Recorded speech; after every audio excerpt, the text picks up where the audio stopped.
Good afternoon. Good afternoon. Bonjour, bonsoir. Deani Jones, age 23, stabbed to death February 2nd, 2012. Gigi Gopalan, age 35, bludgeoned to death September 10th, 2011.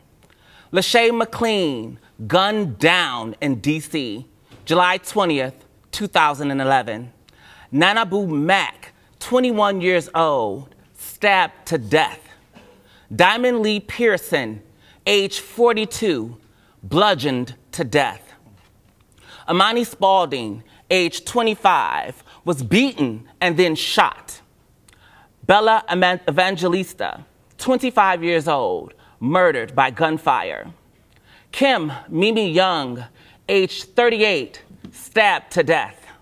Ukiah Davis, age 18, gunned down. Stephanie Thomas, age 19, gunned down.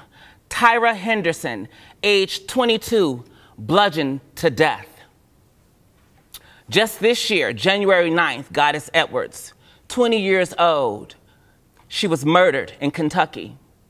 Lamia Beard, age 30, January 17th of this year, was also murdered in Virginia. Ty Underwood, 24 years old, shot to death. Yasmin Vash Payne, 33 years old, was stabbed and then her boyfriend set the house on fire. Penny Proud, 21 years old, gunned down in New Orleans. The average age of these women were 26 years old. What they have in common, and what I have in common with them, along with my sister Monica Jones, is that they all were Black trans women in the United States. Transgender people of color are disproportionately impacted by physical violence, discrimination, and structural oppression at every intersection. Structural oppression manifests in many ways. In the United States, it is legal to deny trans people of color housing, education, healthcare, and employment opportunities, and that's in 39 states. Trans women of color are 50 times more likely to be impacted by HIV, 40 times more likely to attempt suicide.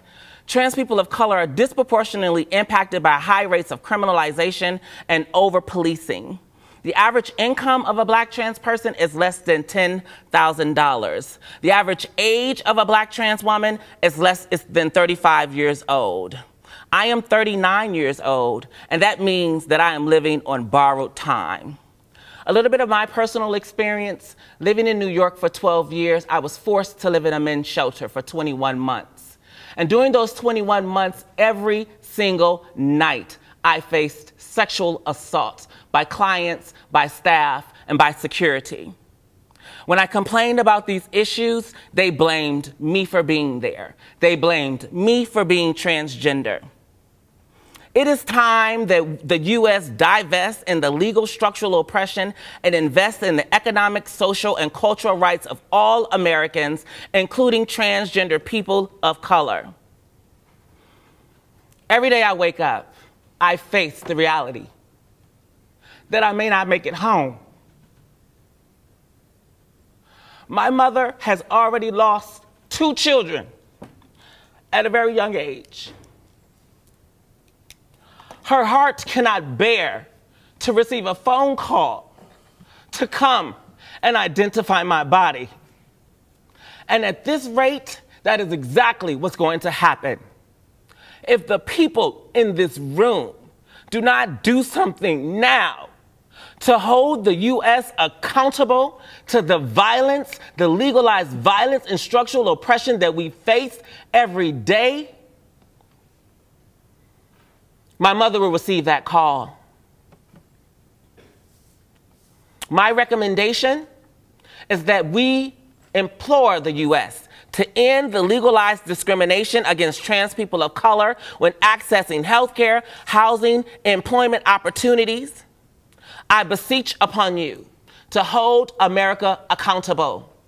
It is not the land of the free or the brave. They are actively engaging in genocide. And if you don't do anything about it, we will all be dead. Thank you so much.